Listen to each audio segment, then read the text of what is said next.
안녕하세요. 벌써 환갑을 넘긴 한 구독자입니다. 언젠가 한번 제 이야기를 세상에 알려봐야겠다고 생각은 하고 있었는데, 일에 치이다 보니 그 시간이 점점 늦어졌네요. 조금의 여유가 생긴 지금이 되어서야 이렇게 사연을 쓰게 되었습니다. 우선 제 직업은 의사입니다. 제가 많고 많은 직업 중 의사라는 직업을 선택한 데는 특별한 이유가 있었어요.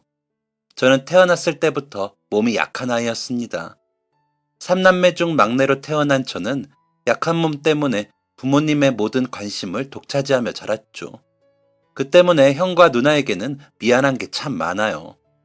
형과 누나는 뭐만 하면 상민이는 몸이 약하니까 너희가 조금만 이해해줘라 라는 부모님의 말을 들으며 자랐거든요.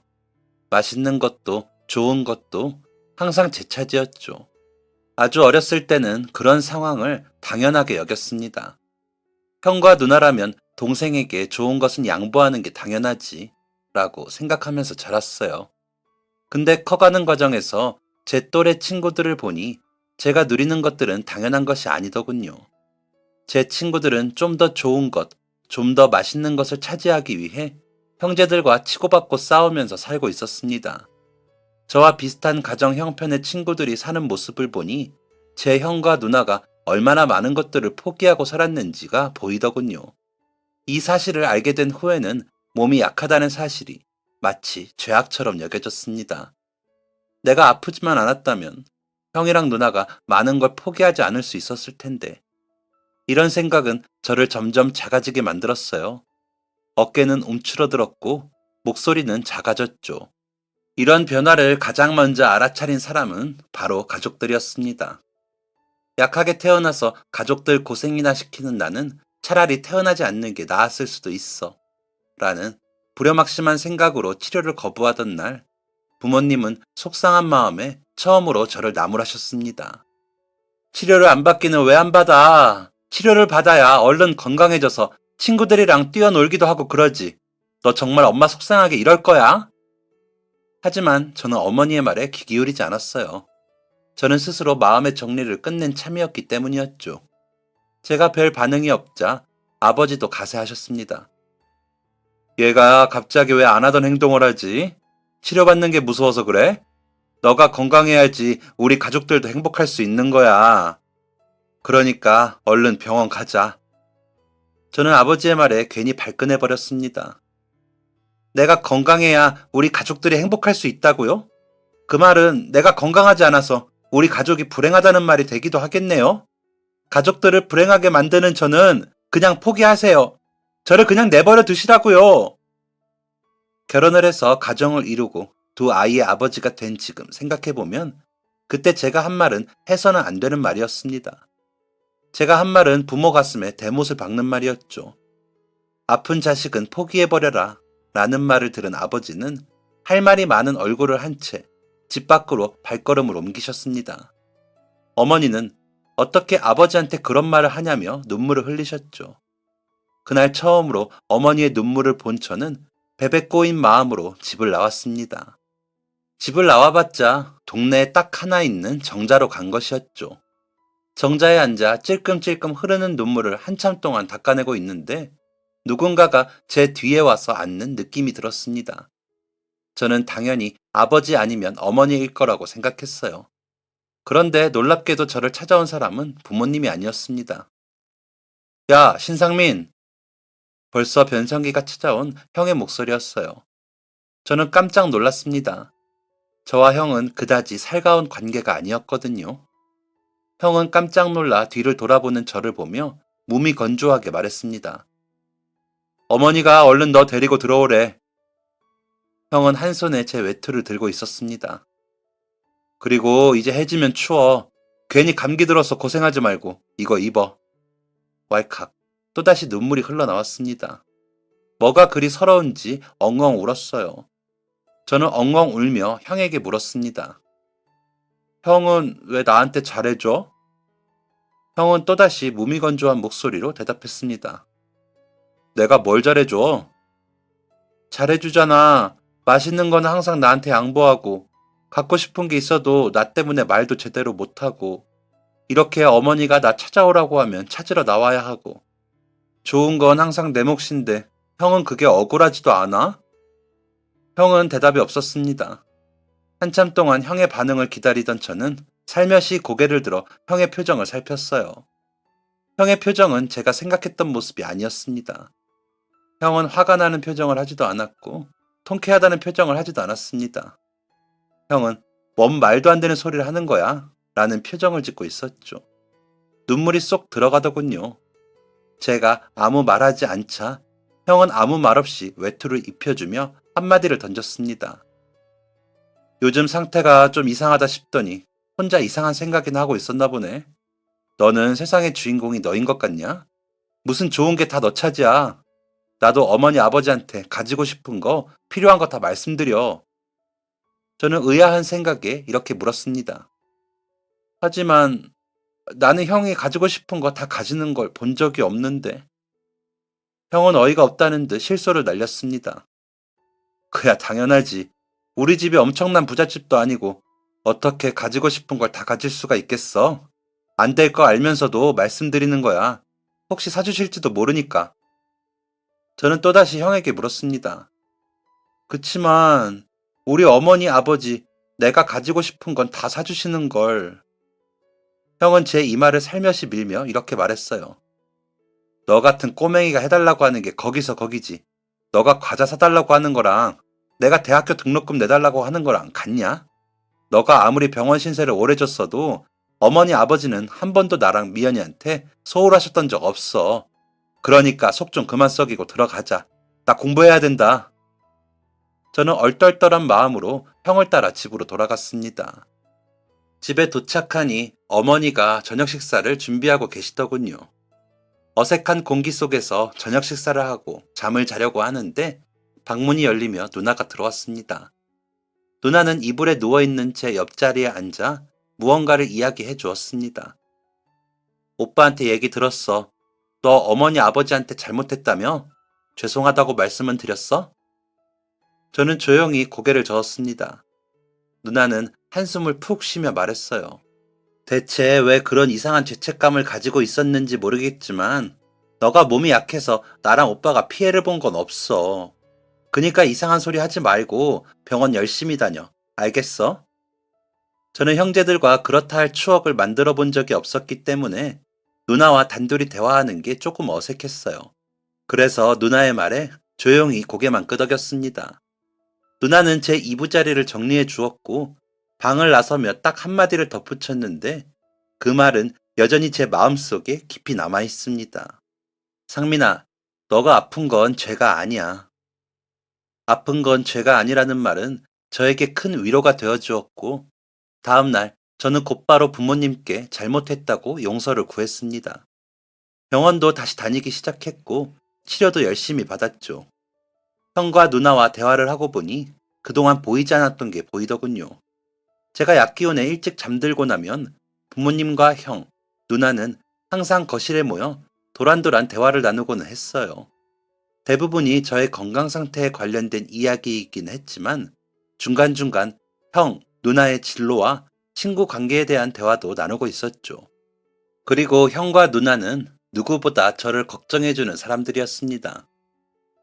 너네 형이랑 누나가 너 태어났을 때 얼마나 좋아했는지 알아? 신발도 거꾸로 신고 달려와가지고 엄마가 얼마나 놀렸었는데 그렇게 예뻐하던 동생이 갑자기 아파서 쓰러졌을 때 너네 형이랑 누나 엄청 울었어. 저는 이날 이후 꼭 건강해져야겠다고 다짐했습니다.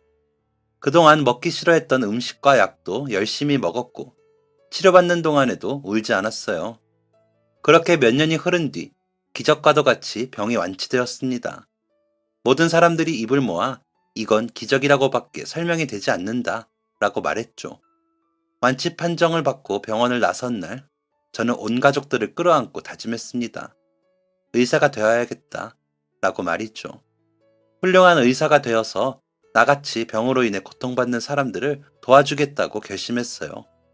그리고 자랑스러운 아들이 동생이 되어서 가족들에게 누가 되지 않는 인생을 살겠다고 다짐했습니다. 몸은 약했지만 머리만큼은 좋았던 저는 그렇게 의대에 진학하게 되었습니다. 대학에 다니는 동안에는 형 누나의 도움을 많이 받았어요. 그 사실이 썩 달갑지는 않았습니다. 형은 공부를 꽤 잘했고 대학을 가고 싶어 했지만 집안의 여유가 없어서 대학을 가지 못했거든요. 그리고 제 병원비 때문에 집안의 여유가 없었다는 사실을 저는 너무나 잘 알고 있었습니다. 그랬기 때문에 저는 더 열심히 공부했어요. 도서관 지방령이라는 별명을 얻을 정도로 열심히 공부했죠. 그래서일까요? 현실의 어려움을 극복해내는 데 집중하며 의사가 되려고 하다 보니 어느 순간 저는 의사가 되려고 한 목적을 잊어버리고 말았습니다. 환자의 고통에 공감하는 훌륭한 의사가 되기 위해 노력하기보다는 그저 병원을 운영하는 데 급급한 의사가 되어버리고 만 것이죠. 이런 날이 반복되다 보니 퇴근 시간은 항상 말 못할 공허함으로 가득 차게 되었어요. 이렇게 사는 게 맞나? 이게 내가 원하던 인생인가? 라는 생각이 점점 커지던 때 저는 제 인생의 방향을 바꿔준 귀인을 만나게 되었습니다. 평소와 다름없이 진료를 보고 처방을 하던 날이었습니다. 간호사 한 명이 급하게 들어오더군요. 신 선생님, 지금 바로 내려와 주실 수 있나요? 다리를 다친 아이가 왔는데 지금 당장 봐주실 선생님이 안 계시네요. 저는 환자가 있는 곳으로 향했습니다. 그곳에는 다리를 다친 어린아이가 앉아 있었어요. 진료를 해보니 아직 어린아이라 수술까지는 하지 않아도 되는 상황이더군요. 조심만 한다면 수술 없이도 회복이 가능한 상황이었습니다. 하지만 이 아이를 그냥 내보냈다가는 또 천방지축처럼 뛰어다니다 다칠 게 뻔해 보였어요. 그래서 저는 아이의 입원을 결정했습니다. 애 보호자는 아무래도 입원해야겠는데 그게 아이한테 보호자를 물어도 대답을 안 해서 아직 연락이 안 되는 상황입니다. 뭐? 그걸 왜 말 안 해? 그러니까요. 대체 무슨 이유로 말을 안 하는 건지 저희도 궁금해요. 보호자랑 연락이 돼야 수납도 하고 입원 수속도 밟는 건데 무언가 촉이 왔습니다. 이 아이가 보호자를 밝히지 못하는 이유였죠. 저는 당장 아이에게로 갔습니다. 지금 너가 보호자를 안 불러서 간호사 선생님들이 엄청 힘들어하고 있어. 이래도 말 안 할 거야? 아이는 우물쭈물하며 아무 대답하지 못했습니다. 그게 됐고 얼른 어른한테 연락해. 너 지금 빨리 입원 수속 밟아야 돼. 아이는 깜짝 놀라며 손사래를 쳤습니다. 네? 입원이요? 저는 역시는 역시지 라는 생각으로 차갑게 대답했습니다. 너 부모님이 싫어하는 장난하다가 다친 거지? 괜히 혼날까봐 부모님 못 부르는 거잖아. 아니야? 병원에서 일하다 보면 장난꾸러기들이 위험한 장난을 치다 다치는 경우를 많이 보게 됩니다. 보통은 부모님에게 이끌려서 찾아와 잔소리를 듣는 경우가 대부분이지만 이런 아이들도 간혹 가다가 있었죠. 부모님이 하지 말라는 장난을 치다가 다쳐놓고 부모님에게 혼날까봐 보호자를 부르지 않는 경우였습니다. 저는 계속해서 침묵을 지키는 아이를 닥달했습니다. 너 같은 애들은 입원 안 시키면 또 사고 쳐서 실려와. 그때는 무조건 수술이니까 뼈 다 붙을 때까지는 병원에 있어야 돼. 그러니까 얼른 부모님한테 연락해. 아이는 입원이라는 말에 과하게 반응했어요. 그러면서 이렇게 말했죠. 입원은 안 돼요. 저 지금 바로 집에 가봐야 한다고요. 지금도 너무 늦었는데. 병원비는 제가 어떻게든 갚을 테니까 집에만 보내주세요. 저는 코웃음을 쳤습니다. 고작 국민학교 학생으로 보이는 애가 무슨 병원비를 갚겠다는 건지. 너가 병원비를 어떻게 갚는다고 그래? 일은 해봤니? 너가 해결할 수 있는 거 아니니까 얼른 부모님한테 연락하래도. 답답한 마음에 언성이 점점 높아지자 아이는 울먹거리기 시작했습니다. 목소리에 울음이 묻어나던 아이는 눈을 딱 감고 이렇게 소리쳤어요. 집에 돈이 없어요. 그리고 저는 부모님이 안 계세요. 할머니, 할아버지랑 같이 살고 있는데 두 분도 병원비 낼 돈은 없으실 거예요. 순간 아차 싶었습니다. 아이의 말을 듣고 나니 그제야 아이의 낡은 옷차림이 눈에 보이더군요. 어딘가에서 구르느라 옷이 엉망이 된 거라 생각했었는데 자세히 보니 그게 아니었습니다. 아이의 옷은 어딘가에 긁혀서 해진 게 아니라 오래 입어서 원단이 얇아진 것이었어요. 소매 끝, 바지 끝단이 조금씩 달아있었고 길이도 아이의 몸보다 조금씩 짧았죠. 저는 제가 함부로 아이를 판단했다는 것을 바로 깨달았습니다. 너무나 부끄러웠어요. 형편이 어려워 병원비를 내지 못할 거란 생각에 차마 보호자를 부르지 못했을 아이의 모습을 삐뚤어지게 바라본 제 모습이 부끄러웠습니다. 그리고 몇 시간 동안 보호자의 연락처를 내놓으라는 어른들에게 둘러싸여 무서워했을 아이에게 미안한 마음이 들었습니다. 저는 그제야 아이의 곁에 앉아 자세한 상황을 물었습니다. 아이의 이름은 박형식. 형식이는 부모님이 안 계셨고 보호자로 계신 할머니, 할아버지는 아침에 일찍 나가 밤 늦게까지 폐지를 주우시는데 폐지를 판 돈으로 조부모님과 형식이, 형식이의 동생, 이렇게 총 4명의 가족이 먹고 산다고 했습니다. 그러면서 형식이는 계속해서 집으로 돌아가야 한다는 말을 했어요. 그 이유는 자신의 동생이 홀로 집에 있었기 때문이었죠.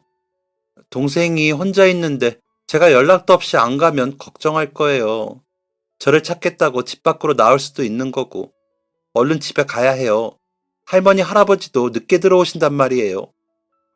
저는 발을 동동 구르는 형식이의 모습을 보았고 가슴 속에서 무언가가 끓어오르는 것을 느꼈습니다. 저는 형식이에게 절대 무리해서는 안 된다는 주의사항을 똑똑히 알려주고 형식이를 집으로 보냈습니다. 형식이를 보내고 늦은 퇴근을 준비하는데 간호사가 들어오더군요. 선생님, 정말 병원비 대신 수납해 주시는 건가요? 저는 고개를 끄덕였습니다. 형식이를 처음 만난 날 가슴속에서 끌어올랐던 무언가는 사그라들 기미가 보이지 않았습니다. 자꾸만 형식이가 눈에 밟히더군요. 결국 저는 형식이를 만났던 그날 주말, 형식이를 찾아가 보았습니다. 형식이네 4식구가 살고 있다는 반지하 집은 정말이지 열악했습니다. 추워진 날씨 때문에 집안 곳곳에는 결로 현상이 일어나 있었고 온 집안이 곰팡이로 잠식되어 있었죠. 집안에는 곰팡이 냄새가 가득했고 습한 기운이 넘쳐났습니다. 제가 온 것에 놀란 형식이는 무엇이라도 대접하려고 했지만 안타깝게도 형식이의 집 선반에는 먹을 만한 것이 없었습니다. 형식이는 제 눈치를 보고 있었어요. 제가 대신 수납해준 병원비를 돌려받으려고 찾아왔다고 생각하는 듯 했죠. 하지만 제가 방문한 이유는 그것이 아니었습니다. 바로 제 가슴에서 끓어오르고 있는 그 무언가의 실체를 알기 위해 방문한 것이었어요. 저는 형식이의 집에 방문하고 나니 끓어오르는 무언가의 정체를 알겠더군요. 저는 형식이를 돕고 싶었던 것이었습니다. 그리고 인사를 건네는 형식이의 동생을 자세히 본 저는 형식이를 돕겠다고 결정하게 되었습니다. 형식이의 동생의 건강 상태는 정말 좋지 않아 보였어요. 실제로 이 집에 들어오자마자 가장 먼저 든 생각이 이런 데서 사람이 살면 건강 상태가 말이 아니겠는데? 이기도 했죠. 형식이의 가족을 도와주겠다고 마음먹은 저는 형식이와 함께 할머니, 할아버지의 귀가를 기다렸습니다. 늦은 시간에 집으로 돌아온 형식이의 조부모님은 낯선 저의 등장에 굉장히 놀란 듯 했습니다. 저는 제가 형식이를 어떻게 만났는지와 왜 이곳에 찾아오게 되었는지를 설명해 드렸어요. 제가 형식이의 병원비를 대신 내주었다는 사실에 상당한 고마움을 느낀 두 분은 저에게 속마음을 꺼내놓기 시작했습니다. 약간의 한풀이 같은 것이었죠. 형식이의 조부모님이 늦은 나이에 두 아이를 키우게 된 데는 이런 이유가 있었습니다. 형식이의 아버지는 젊은 나이에 암에 걸리게 되었고 오랜 투병 끝에 결국 세상을 등졌다고 합니다. 형식이 아버지가 투병 생활을 하는 동안 형식이의 어머니는 아이 둘을 두고 집을 나가버렸다고 했죠. 집을 나간 후로 한 번도 연락이 닿지 않아 생사조차 불투명한 상황이라고 했습니다.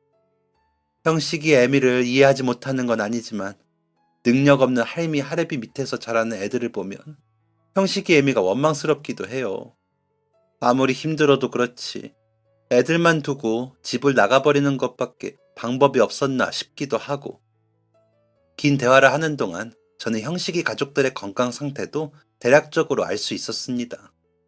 우선 형식이 할아버지는 허리와 무릎 관절이 굉장히 안 좋은 상태였고 안과 치료도 시급해 보였어요. 할머니의 경우도 관절이 매우 안 좋으셨고 치아가 상한 지 오래되어 무언가를 씹기가 어려운 상태였죠.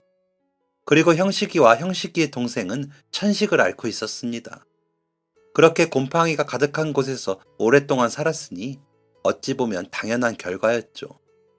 형식이의 가족에게 어떤 문제가 있고 어떤 도움이 필요한지를 대략적으로 파악한 저는 형식이를 도와줘야겠다는 다짐을 실천으로 옮기기 시작했습니다. 제가 가장 먼저 한 것은 동료를 모으는 것이었어요. 저는 평소 가깝게 지내는 의사 동료들에게 연락을 했습니다. 형식이의 상황을 자세히 설명했고 도와줄 수 있는 인력을 구했죠. 10명 중 8명은 부정적인 반응이었습니다. 야, 그런 식으로 한 사람 한 사람 챙겨주다 보면 피곤해지는 건 너야. 그리고 그렇게 챙겨주다 보면 자기도 그렇게 해달라는 사람들이 점점 늘어날걸? 너 그거 다 감당할 수 있겠어? 가뜩이나 할 일도 많을 텐데 대체 왜 스스로 무덤을 파냐? 이런 부정적인 반응도 이해 못할 것은 아니었습니다. 이 세상에는 호의를 호의로 받아들이는 사람들이 있는가 하면 호의를 권리로 받아들이는 사람도 존재하니까요. 하지만 그렇다고 제 다짐을 포기할 수는 없었습니다. 무엇보다 의사가 된 목적, 환자의 고통에 공감하는 의사가 되겠다는 그 목적을 다시 되찾은 저에게 포기란 없었어요. 그래서 저는 긍정적인 의사를 표현해준 10명 중 2명에게 집중했습니다. 좋은 일 하네. 내가 할 수 있는 선에서는 나도 도울게. 정형외과적인 부분은 너가 할 거고 안과 의사 동료 1명 있는데 소개해 줄까? 그럼 나야 너무 고맙지. 좋은 일을 하려고 하니 좋은 사람들이 몰리기 시작하더군요. 긍정적인 의사를 표현해줬던 동료 의사에게 며칠 뒤 다시 연락이 왔습니다. 내가 이런 일을 하려고 한다고 이야기하니까 우리 병원 간호사 선생님들도 같이 하고 싶다고 하네. 뭐? 정말? 응, 그래서 그런데 지난번에 얘기할 때 들어보니까 집 상태도 영 안 좋다며? 아, 맞아. 곰팡이가 너무 심해서 숨쉬기도 힘들더라. 벌레도 너무 많이 나오고. 너 설마 그거 다 사비로 해결할 생각 아니지? 저는 대답하지 못했습니다. 비용적인 부분은 제가 사비로 감당하려고 했었거든요. 얼씨구, 진짜 사비로 해결하려고 했었나 보네. 너 결혼한 지 얼마나 됐다고 그래. 재수 씨 알면 뒤로 넘어갈 짓 하지 말고 적당히 도움받을 건 받아. 그렇게 얼마 뒤 동료에게 다시 연락이 왔습니다. 우리 병원 선생님들이랑 삼삼오오 모아서 돈 보냈다. 곰팡이 피고 그러는 거 해결하려면 업자 불러야 돼. 한두 푼 깨지는 게 아니니까 보태서 써라. 그리고 전에 말했던 안과 의사 있잖아. 선뜻 도와주겠다고 그러더라. 너 연락처 전달해줬으니까 연락 올 거야. 무언가 일이 술술 풀리는 기분이었습니다. 저는 그렇게 많은 사람들의 정성으로 모아진 후원금에 제 사비를 보태 형식이의 집을 리모델링 해주었어요.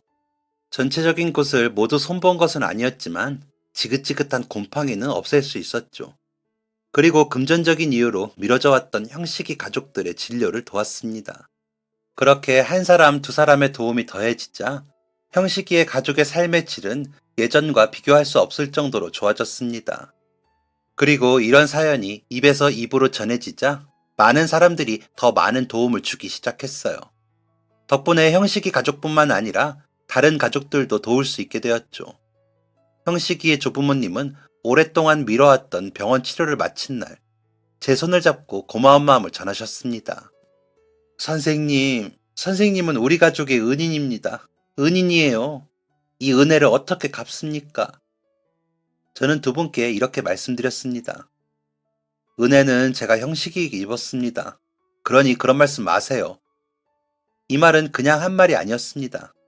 정말로 형식이는 저의 은인이었어요. 저는 지금도 형식이를 인생의 귀인이라고 표현합니다. 그 이유는 오랫동안 잊고 있었던 아주 중요한 사실을 형식이가 깨우쳐 주었기 때문이었죠. 나는 왜 의사가 되려고 했는가? 로 고민하고 방황하던 시절은 형식이를 만난 후로 끝났습니다. 나는 환자의 고통에 공감하기 위해 의사가 되었다. 라는 답을 형식이를 통해 얻은 그날부터 제 인생은 달라졌어요. 쳇바퀴 굴러가듯 돌아가는 인생 속에서 진정한 삶의 의미를 찾기 시작한 것이었죠. 실제로 형식이를 만난 후 사적으로 나가는 지출은 많아졌지만 제 마음은 풍요로워졌습니다. 또한 제 주변도 활력을 찾기 시작했어요. 무엇보다 저희 가족들이 저를 자랑스럽게 여기기 시작했습니다. 제 병원비를 감당하느라 집안이 어려워져 대학을 가지 못했던 저의 형은 제가 이런 일을 하고 있다는 걸 듣고는 정말 오랜만에 호탕하게 웃었습니다. 그리고 여러 가지 현실적인 어려움으로 고민하는 저에게 이런 조언을 해주었습니다. 한 번 사는 인생 의미 있게 살아야지. 거저왔다 거저가는 인생 하나라도 더 주고 가야지. 누나도 마찬가지였어요. 무덤에 묻힌 사람이 자랑할 건 생전의 직업이 아니야. 그 직업을 가지고 어떻게 살았느냐지. 자랑할 만한 인생을 살고 있구나. 기뻐. 하늘에 계신 부모님도 기뻐하실 거라는 누나의 말에 마음이 뭉클해지더군요. 저는 동료들의 도움과 가족들의 지지를 바탕으로 이런 자선사업을 계속해서 이어나가게 되었습니다. 형식이를 돕는 것도 몇 년 동안 이어졌습니다. 일주일의 대부분의 끼니를 라면으로 때우는 형식이의 가족들을 위해 식료품을 지원해주기도 했고, 특히 어머니가 본인들을 두고 떠났다는 큰 상처가 있는 아이들에게는 심리 상담도 지원해 주었습니다. 그렇게 인연이 이어지기를 몇 년, 형식이가 초등학교를 졸업하는 날이 되었습니다. 저는 형식이에게 꽃을 보냈어요. 진료 시간을 빼고 졸업식까지 방문하기는 어려웠기 때문이었죠. 그렇게 하루를 마무리하고 퇴근하는 길, 차를 끌고 주차장에서 빠져나오는데 병원 문 앞에서 서성이는 작은 아이가 보였습니다. 자기 몸만한 꽃다발을 들고 있어서 더 눈에 띄었어요. 설마 하는 생각으로 다가가 보니 병원 앞에서 서성이는 아이는 형식이가 맞았습니다. 오늘 졸업한 애가 대체 여기에 왜 있나 싶어서 형식이를 불렀습니다. 형식아! 저를 발견한 형식이는 한박 웃음을 지으며 달려왔습니다. 저는 차에서 내려 형식이에게 찾아온 이유를 물었습니다. 오늘 졸업식이었잖아. 여기는 언제 왔니? 졸업식 마치자마자 왔어요. 해맑은 목소리로 몇 시간째 저를 기다렸다는 말을 하는 형식이를 보자 저절로 이마를 짚게 되더군요. 그럼 병원에 들어와서라도 기다리던가 하지. 아니면 나중에 약속을 잡아도 됐을 텐데. 대체 왜 이 시간까지 기다렸어? 형식이는 또다시 해맑게 대답했습니다. 선생님 바쁘신데 제가 괜히 방해되면 안 되잖아요. 괜찮아요. 별로 힘들지 않았어요. 저는 마냥 해맑은 형식이를 데리고 다시 집으로 들어갔고 형식이에게 찾아온 이유를 물었습니다. 그런데 이에 대한 형식이의 대답은 또 한 번 이마를 짚게 만들기 충분했어요. 아, 이거 꽃 보내주셔서 감사하다고 말씀드리려고 왔어요. 형식이는 졸업 축하의 의미로 보내준 꽃다발에 감사 인사를 전하고자 저를 찾아온 것이었습니다. 뭘 그런 걸 감사하다고 여기까지 찾아와. 나중에 얼굴 보면 얘기해도 충분한데. 형식이는 활짝 웃으며 대답했습니다. 아니에요. 그럴 수는 없죠. 오늘 꽃다발 받은 애들 중에 제 꽃다발이 제일 컸어요. 애들이 엄청나게 부러워했는걸요. 그래서 꼭 감사하다고 말씀드리고 싶었어요. 뭉클했습니다. 형식이를 처음 만났던 그날, 저는 형식이를 색안경 낀 눈으로 바라보았는데, 형식이는 저를 순수한 눈으로 바라봐주고 있었기 때문이었죠. 그래, 그러면 고맙다는 네 마음 잘 받을게. 다시 한번 졸업 축하한다. 감사합니다. 라고 대답한 형식이는 곧바로 제 눈치를 보기 시작했어요. 뭔가 할 말이 있는 게 분명했죠. 너는 꼭 할 말이 있으면 눈을 위로 치켜들더라. 하고 싶은 말 있지? 형식이는 들켰다는 듯 놀란 표정을 짓더니 우물쭈물거리며 하고 싶은 말을 했습니다. 그게 꼭 드릴 말씀이 있어서요. 꽃 선물해줘서 고맙다는 말 말고? 네, 선생님을 본 날부터 생각했던 건데 오늘에서야 결심하게 됐거든요. 무언가를 다짐했다는 14살짜리 아이의 얼굴에서는 비장함마저 느껴졌습니다. 그래, 몇 년 동안 고민한 내용 좀 들어보자. 제가 몸을 앞으로 기울이자 형식이는 긴장한 듯 마른 침을 꿀꺽 삼켰습니다. 그리고 한참 동안 입을 달싹이더니 이렇게 대답했어요. 저도 의사가 될 거예요. 저는 눈이 동그래졌습니다. 의사가 된다는 말에 놀란 건 아니었어요. 단순히 형식이의 목소리가 커서 놀란 것이었죠. 저도 선생님처럼 멋진 의사 선생님이 될 거예요. 형식이는 이어서 자신의 포부를 밝혔습니다. 저는 껄껄거리며 웃었습니다. 그리고 놀리듯이 형식이에게 말했어요. 그런데 형식아, 너 그거 아니? 뭐가요? 의사 되려면 공부 엄청 잘해야 돼. 형식이는 제 말에 살짝 동요하는 듯 했습니다. 내가 전에 들어보니까 너 공부에 별로 관심 없다던데?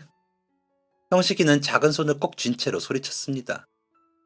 공, 공부를 열심히 해야 한다는 건 알고 있어요. 그런데 너는 공부 열심히 안 하잖아. 의사는 말이야, 사람을 살리고 일을 하는 사람이야. 생명을 가까이 하는 직업이라고. 가장 소중한 걸 다루는 만큼 누구보다 열심히 공부해야 돼. 아마 죽을 때까지 공부해야 할 텐데, 그럴 수 있겠어? 지금 당장 학교 숙제도 해가기 싫어하는 너가? 형식이는 흔들리지 않았습니다. 그것도 알아요. 학교 선생님이랑도 이야기했는걸요. 저 이제 중학교 올라가는데 공부 진짜 열심히 할 거예요. 그래서 꼭 의사가 될 거예요. 이제 갓 중학교에 올라갈 아이에게 현실적인 조언만 해주는 것은 의미가 없었기에 저는 형식이를 응원해 주었습니다. 그래, 중학교에 올라가서부터 열심히 공부하면 충분히 의사가 될 수 있을 거야. 참고로 선생님 학교 다닐 때 별명은 도서관 지방령이었다. 그런 별명 하나쯤 얻을 생각으로 공부해야 돼. 알았지? 지방령? 지방령이 무슨 뜻인데요? 그것도 공부하다 보면 알게 될 거야. 형식이를 집으로 데려다 주기 위해 옷을 입으려고 하는데 형식이가 맑은 눈동자로 묻더군요. 선생님, 그런데 궁금한 게 있어요. 뭔데? 훌륭한 의사는 공부만 잘하면 될 수 있나요? 전곡을 찌르는 질문에 저는 입으려던 옷을 다시 내려놓았습니다. 아니, 훌륭한 의사는 공부만 잘한다고 될 수 없어. 형식이는 의아하다는 듯이 물었습니다. 하지만 아까는 공부를 정말 열심히 해야 한다고 하셨잖아요. 공부를 잘하고 시험을 잘 보면 의사는 될 수 있어. 하지만 좋은 의사가 되는 건 다른 문제야. 형식이는 흥미진진하다는 표정으로 저를 바라보고 있었습니다. 저는 어렵게 말문을 열었어요. 좋은 의사가 되려면 풍부한 지식뿐만 아니라 따뜻한 마음을 가지고 있어야 돼. 따뜻한 마음이요? 응, 따뜻한 마음. 환자의 고통에 공감해 줄 줄 알고 보이는 것 너머의 것을 볼 수 있는 마음이 필요한 거지.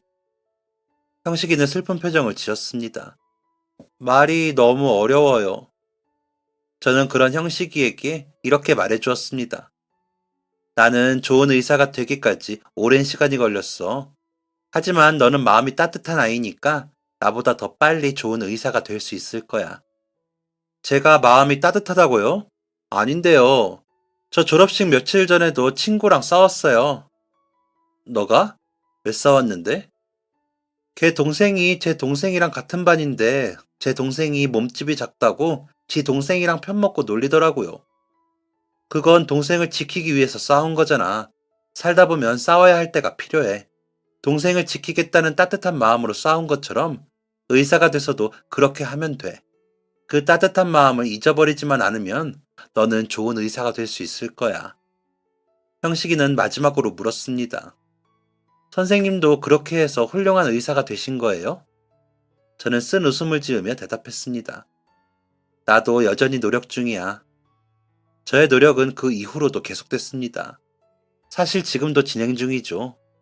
형식이에게 좋은 의사의 자질을 설명해 줄 때도 입안이 꺼끌거렸는데 지금 사연을 쓰는 이 순간에도 괜히 마음이 불편합니다. 언제쯤 훌륭하고 좋은 의사가 될 수 있을지 여전히 고민하는 걸 보면 좋은 의사, 좋은 사람이 되기 위해서는 평생의 노력이 필요한 것 같아요. 다시 예전의 이야기로 돌아가 보자면 형식이는 중학교에 입학하자마자 굉장히 열심히 공부했습니다. 그 사이에 할아버지가 돌아가시는 아픔을 겪기도 했지만 의젓하게 슬픔을 극복해냈어요. 그리고 결국 의대에 입학하게 되었습니다. 지금은 어엿한 의사가 되었죠. 형식이가 대학에 입학하면서 과외로 돈을 벌게 되자 형식이의 할머니는 더 이상 폐지를 줍지 않으셨습니다. 건강 상태를 생각하면 이미 그만두셨어야 했던 일이었죠. 형식이의 동생도 더 이상 천식으로 고생하지 않게 되었습니다. 또래보다 체구가 작아 걱정이 컸는데 이젠 또래보다 월등한 체격을 자랑하고 있어요. 이런 사사로운 것까지 알 정도로 형식이와 저의 인연은 오래되었다 보니 일을 하다 보면 형식이의 이야기가 심심치 않게 들려옵니다. 형식이 그 녀석은 초등학교 졸업식 날 제게 받았던 가르침대로 살고 있었어요. 싸워야 할 때는 싸워야 한다는 말을 인생의 모토로 삼고 선배 의사들을 들이받는 경우도 있다고 하죠. 형식이에게 처세술을 알려주며 어르고 달래고 있긴 하지만 아직 혈기왕성한 젊은 의사의 패기를 자중시키기란 여간 어려운 일이 아닙니다. 한 번은 형식이가 연락도 없이 저희 집으로 찾아왔어요. 오랜만에 방문해 반가운 것도 잠시. 형식이의 표정이 묘하게 어둡더군요. 저는 술잔을 건네며 물었습니다. 요즘 병원에 무슨 일이라도 있냐? 형식이는 건네받은 술잔을 조금 홀짝이더니 저를 찾아온 이유를 말했습니다. 형식이의 표정이 어두웠던 이유는 같은 의사로서 100번, 200번 공감되는 내용이었어요. 수술 경과도 좋았고 모든 게 완벽하다고 생각했는데 그렇게 갑자기 숨이 멈출 줄은 몰랐어요. 형식이가 연락도 없이 저희 집으로 찾아온 날은 형식이가 처음 환자를 잃은 날이었습니다. 저는 말없이 형식이의 술잔을 채워주는 것으로 위로의 말을 대신했습니다. 그런데요, 선생님. 그렇게 허망하게 환자를 잃은 것도 슬픈데 말이죠. 그분의 가족들의 마지막 모습이 너무 눈에 밟혀요. 아이들이 고작 10살, 7살이에요. 이 말을 끝으로 형식이는 끝내 눈물을 떨어뜨렸습니다. 저는 눈물을 흘리는 형식이에게 감히 어떤 말도 함부로 해줄 수 없었어요. 그저 곁에 있어주는 것뿐이었죠. 그렇게 저는 아주 오랫동안 형식이와 술잔을 기울였습니다.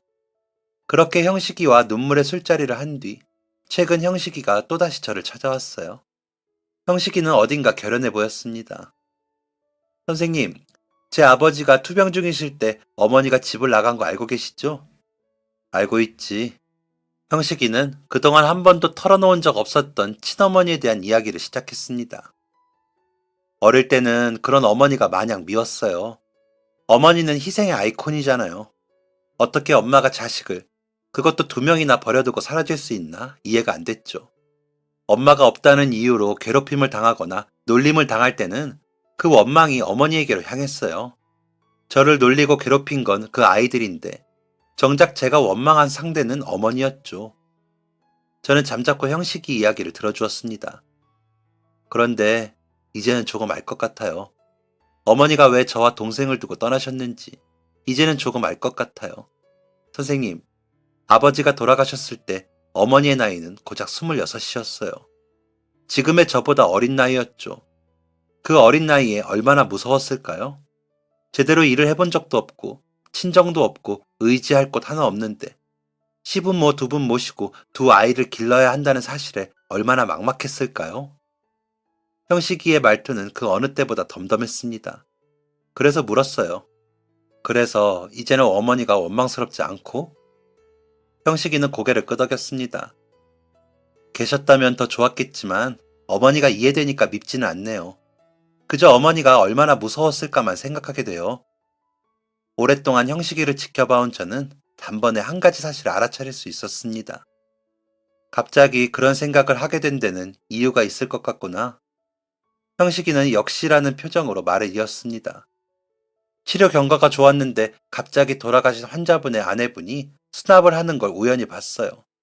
남편이 투병 중일 때보다 얼굴이 더 안 좋아졌더라고요. 제 지레짐작일 수 있겠지만 수납할 때 모습을 보니까 병원비 감당이 힘든 것 같았어요. 제 병원비를 감당하기 위해 집안 사정이 어려워서 형의 대학을 포기해야만 했던 과거가 있는 저로서는 환자의 아내의 상황이 충분히 이해되었습니다. 그 모습을 보니까 저희 어머니가 생각나더라고요. 저런 상황에서 어떤 심정이었을까? 도망치고 싶진 않았을까? 뭐 이런 생각이었죠. 이렇게 한참을 이야기하던 형식이의 마지막 말은 저를 깜짝 놀라게 만들었습니다. 그래서 그런데요. 선생님, 저 재단을 하나 만들려고요. 재단이라니? 너 그게 얼마나 어려운 일인지 알고 말하는 거니? 그럼요. 지금 당장 만든다는 게 아니에요. 아주 먼 미래를 두고 말하는 겁니다. 아니, 대체 무슨 일을 하고 싶은 건데 재단까지 필요해? 환자의 보호자분은 도망치지 않으셨어요. 누군가는 엄마가 자식을 돌보는 게 당연하다고 말할 겁니다. 그리고 혼자 자식들을 키우면서 힘든 일이 생기면 여자 혼자 애들 2명 키우는 게 쉬운 줄 알았어? 그 정도 고생은 당연한 거야. 라고 말하겠죠. 그렇게 사는 게 당연하다고. 어쩔 수 없는 거라고 그분의 고생에 공감해주지도 도움을 주지도 않겠죠. 그런데 삶에 대한 불안감에 모든 걸 포기해버린 어머니가 있는 저로서는 그분의 고생이 당연한 거라고 생각하지 않아요. 당연한 것이 아니라는 걸 알기 때문에 도와주고 싶어요. 의사는 질병으로 고통받는 사람들을 도와주는 사람이잖아요. 돌아가신 환자분의 질병이 여전히 남아서 가족들을 괴롭히고 있는데 제가 어떻게 두고만 볼 수 있겠어요? 저는 형식이의 말에 대답을 해줄 수 없었습니다. 형식이가 가고자 하는 길이 얼마나 어렵고 거친 길인지 누구보다 잘 알기 때문이었죠.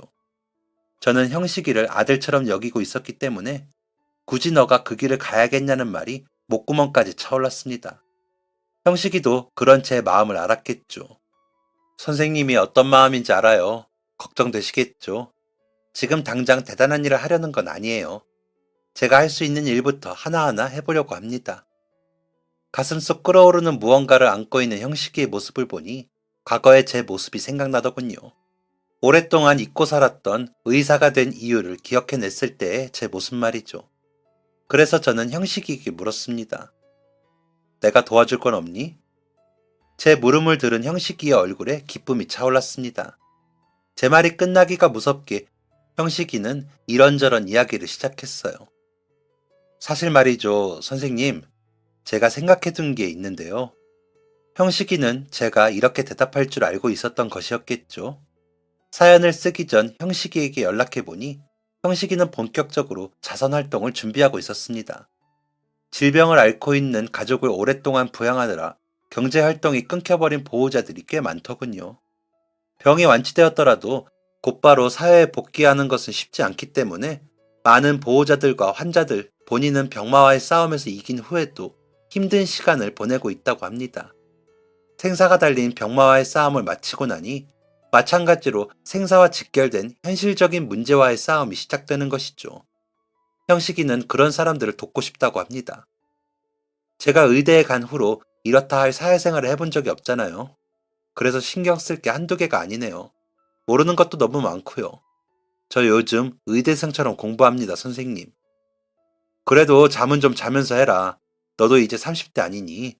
주말에 우리 집 들리고 아내가 너 몸보신 좀 해줘야겠다고 데려오란다. 그러면 가야죠. 맛있는 거 기대하겠습니다. 요즘 저와 형식이의 대화 스타일입니다. 아내는 평소에 잔소리가 많지 않은 스타일인데 요즘엔 형식이에게 하는 잔소리가 늘었습니다.